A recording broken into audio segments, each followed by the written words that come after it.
Welcome to the conscious currency creation model. Epictetus said, wealth consists not in having great possessions, but in having few wants. The presentation is about how to create a complementary currency, one that's inflation-proof and convertible. It's denominated in joules, which is a universal measure of energy. And the intention is to support local sustainability, resilience, and growth. And further, we're going to use it to connect to technologies to provide that sustainability, resilience, and growth. This is a self-connecting model. It's one that's based on open contracts. And as a type of currency, it fulfills the criteria of a medium of exchange with a stable measure of value and a method of saving. So what is conscious currency creation? It's a concept connecting technology providers, communities, and people who want a better world. The issue is that technology providers need money to connect their technology to the people, and the people need money to buy the technology to become locally sustainable and live in abundance and prosperity. So is that an intractable problem? However, if we have both people and technology, then what we have is economy. So the big question is, how do we join them together to make this work for everyone and our planet? And the concept is at heart quite simple, and that is that we make a currency and we use it to consciously connect communities and technology providers, helping them to create mutual abundance. So we connect providers of paradigm-changing technologies with the people who need them at the same time, particularly communities. So the key areas of connection are the basics with which we're going to create an integrated model for sustainability, resilience and abundance through surplus production in a locally secure environment. And that means not just the homes, but also a special building environment to accommodate food growing. So what we're focusing on in terms of technologies are food, water, waste, energy, healthcare, and building materials. So how do we create this currency? There are thousands of community currencies across the world, and all that's required is a group of people to get together and decide to do it. So the community are going to create a currency in this case, and it's going to be denominated or measured in joules, Joules, and that means the people will actually become conscious creators of the currency, and will also make a conscious connection between currency and energy, which is what it is there to represent. It represents a flow of energy for goods and services between the people within a community. And joules, as a measure of energy, makes the notes independent of central bank currency, and that's going to be more stable than linkage to, say, the pound or the dollar or the euro. And that's very important because they're liable to go up in flames at any moment due to inflation. So if we're starting off with printed notes, and the concept is eventually designed to go out on the blockchain, the community members will sign them to validate them, and everyone will have an equal share. In practical terms, that means if there's a single mother with 2 children, she's going to receive 3 shares. But it's the mother, as the responsible adult, who's going to sign the notes to validate them. And then they're all going to be collated again by a co-owned organisation, such as a trust. And the aim is that the benefit is divided equally among all the people in the community.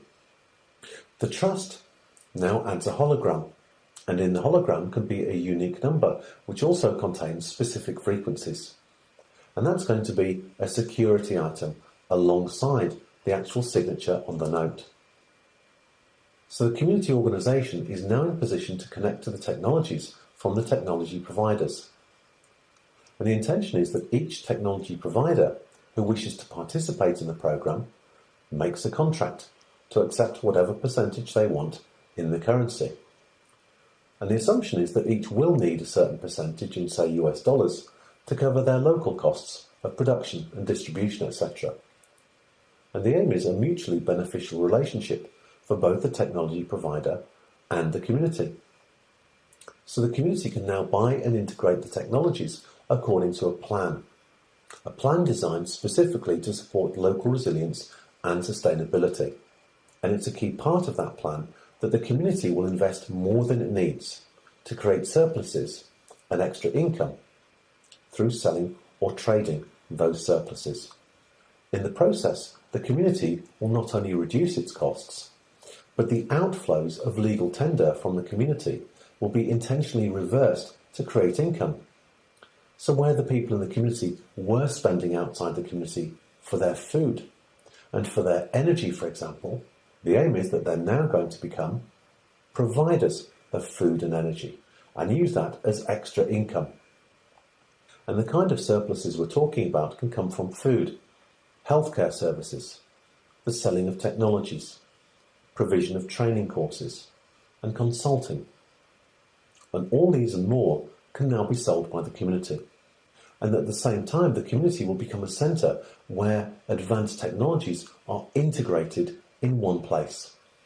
And that will make the community interesting to people from outside for all sorts of reasons. It could be skills and training. It could be just looking at the technology. It could be buying the technology. It could be buying the food or eating the food at an eco-cafe restaurant. And all of that is going to bring in money from outside, currency in the form of dollars or pounds or euros. The intention is that that income will go to the trust or the local community organisation, and that a percentage will be set aside for the technology providers and for the local people to do the conversion on their currency when it's required. In practice, that means if we're dealing with a paper currency, that the technology providers can send back their currency and the trust can convert it into the local currency such as euros. And if necessary, those euros can be converted into dollars. And that's how the technology provider's account will be credited. And that's how the notes will be convertible. So what are the benefits? The community will build capacity to create its own abundance and resilience, and through that, create prosperity. It will have surpluses, and not just surpluses of any old produce, but top quality produce, and it will have multiple income streams. The technology providers themselves will have their technologies in a place alongside other leading technologies.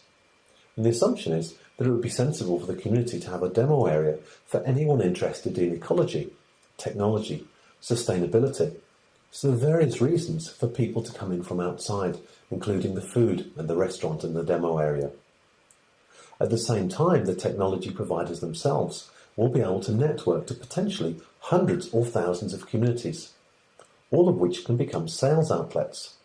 And depending on the complexity of the technology and how well equipped they are and what skills they've got, they could even become local manufacturers for them. They could be selling the products under license. Or, where the skills are available, they could even become co-developers of the next generation of technologies alongside the providing company. And that will help to develop a potentially huge and highly diversified international market. So by using the network effect, the technology providers can save themselves a fortune. The costs of raising capital, building up an international organisation, creating marketing, sales, and other elements that they would need in order to sell their products at a completely different level. So anyone can join simply by setting up a community trust or by joining one. And the intention is that each trust or community organisation will have its own rules. And also, we'll all be less dependent on currencies like dollars, pounds and euros. And the problem with dollars, pounds and euros is that because they're issued with interest, they're debt instruments.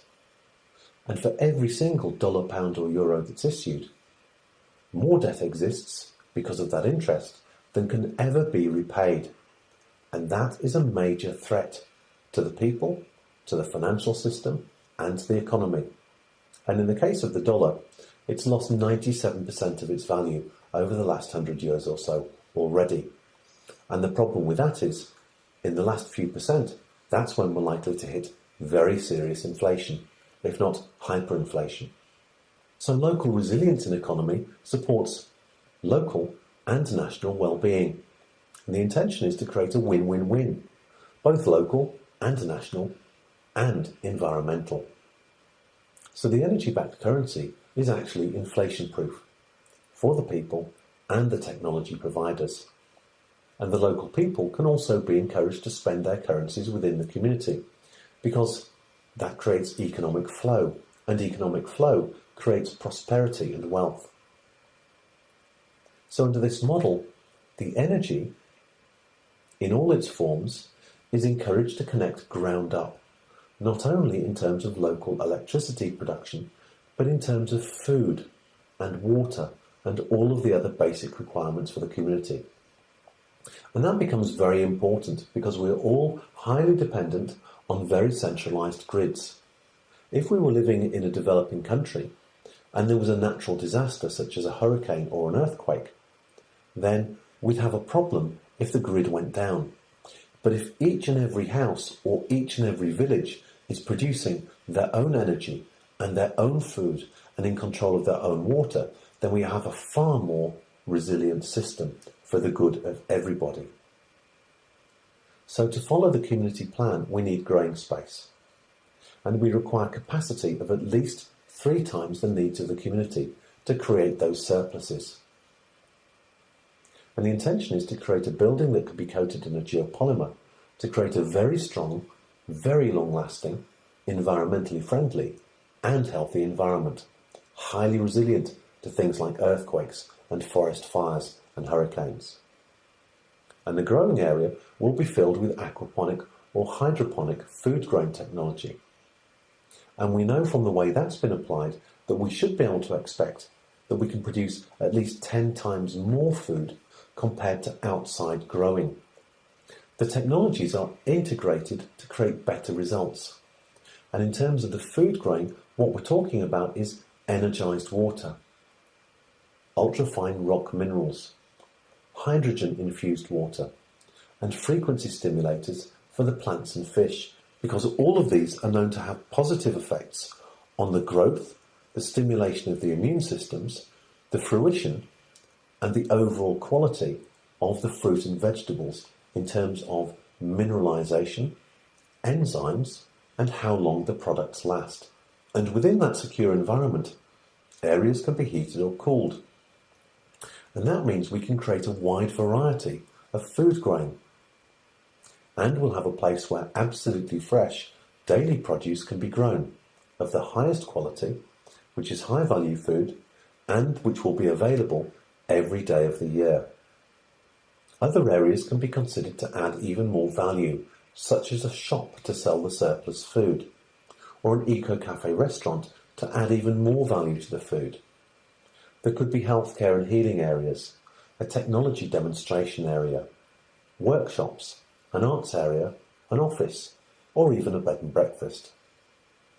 So it's the intention that the technologies will cover all of the key essential needs of the community. So the community has the necessities of life and top quality. The technology providers themselves will also have access to the full gamut of products for their own requirements in terms of food and health and water, etc., which is exactly the same process.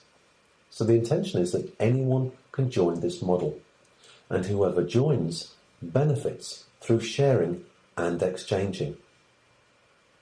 The community will benefit in other ways as well. The various tasks involved in the community mean that we can expect higher local employment, from the food growing to the operation of the shops, to the administration of the office, to the selling of the technologies and beyond. And what we're looking at creating is local economic resilience, and at the same time far less reliance on centralised food logistics and storage for the necessities of life. And the problem with the way food logistics operates through supermarkets is that it really degrades the quality of food and the freshness. So typically what we're eating is food that's several days old at least. And by that time, things like strawberries have lost their enzymes.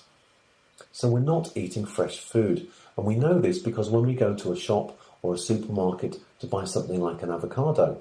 And very typically, one day they're like a bullet, and the next day they're rotten. So we're not buying or getting good value for money. And that's very important when it comes to the quality of food we're putting into our bodies. The community will also benefit through a diversified grid, covering all of those essential needs. And all of this will be enclosed in a strong, very long-lasting building environment. So how did the technology providers join? It's very simple. There's an open contract issued on the Universal Trust website. And quite simply, any technology provider interested in this concept fills in the contract, and we publish it for them. And they will state what percentage they're prepared to accept in energy-backed currency. And they fill in the various clauses of the contract. And that will involve them deciding what to mutualise. It could be, if they've got a simple product, production under licence. It could be selling, marketing and demonstrating the products. It could be co-development of future products. And it could be local community co-manufacturing of products. It all depends on the complexity involved in their particular product. So why should we do a complementary currency? Well, the fact is they're well proven. And most of these aren't based on rocket science. There are many examples of success. US towns in the Great Depression often issued scrip currencies, literally pieces of paper. And what they found was that those communities were typically almost completely unaffected by the Depression, while the town next door could be completely economically and financially devastated. And these include things like the NDA Valas. In Curitiba in Brazil, they had a different experience. There they began to issue plastic bus tokens to encourage people to clean up the town.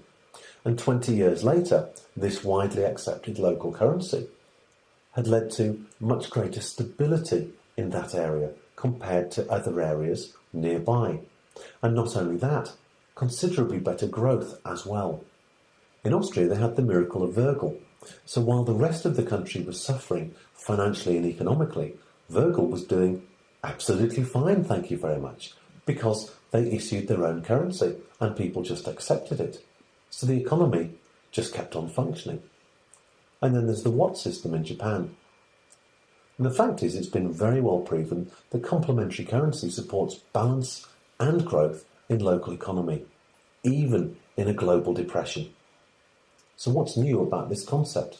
First of all, it's about using Joules, a universal measure of energy, as a measure of value, and by connecting them to the goods and services coming from the community, inflation proofing.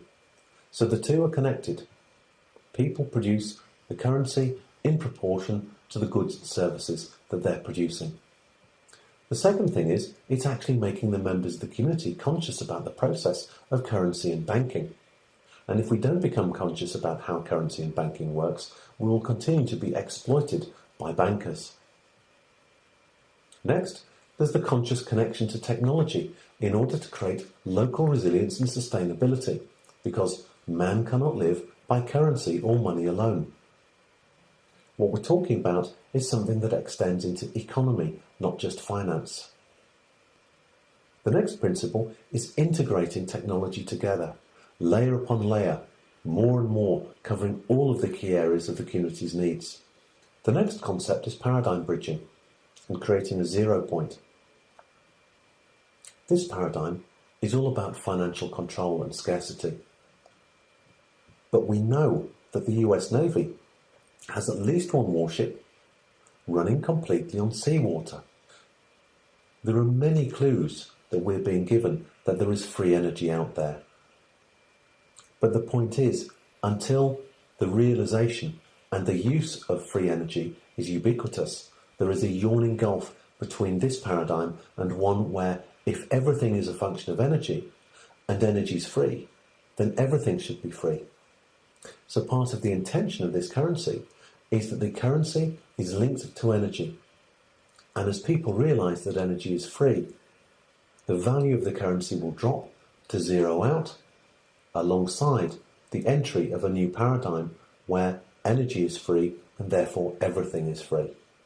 And finally, It's designed quite specifically to create a win-win-win for the community and society as a whole, for the technology providers, and for the environment, because it's only by working together that we can produce the best results, working together as a community and working together with the kind of people providing these technologies.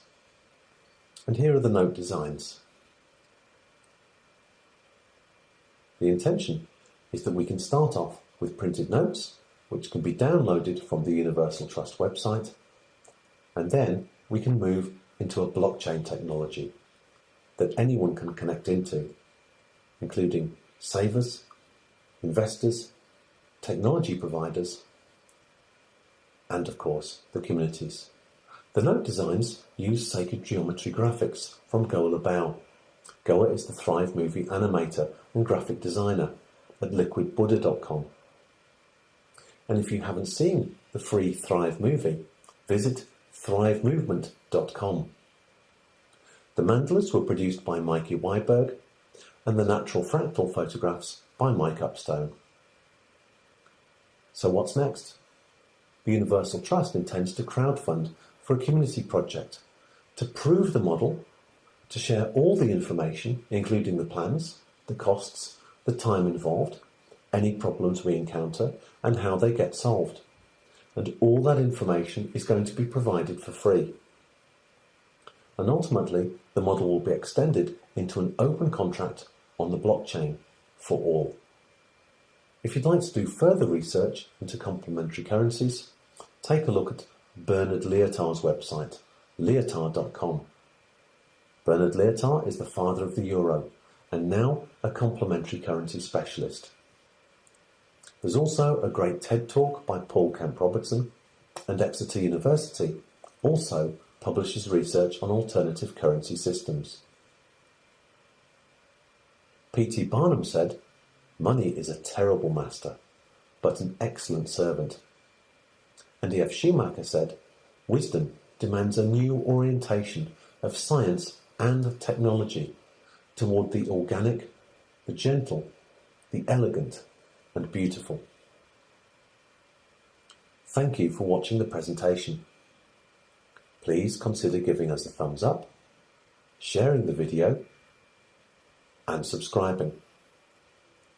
Even better, please visit our work on Steemit or Patreon, because this work is completely for free, and it will remain for free. Thank you for your support.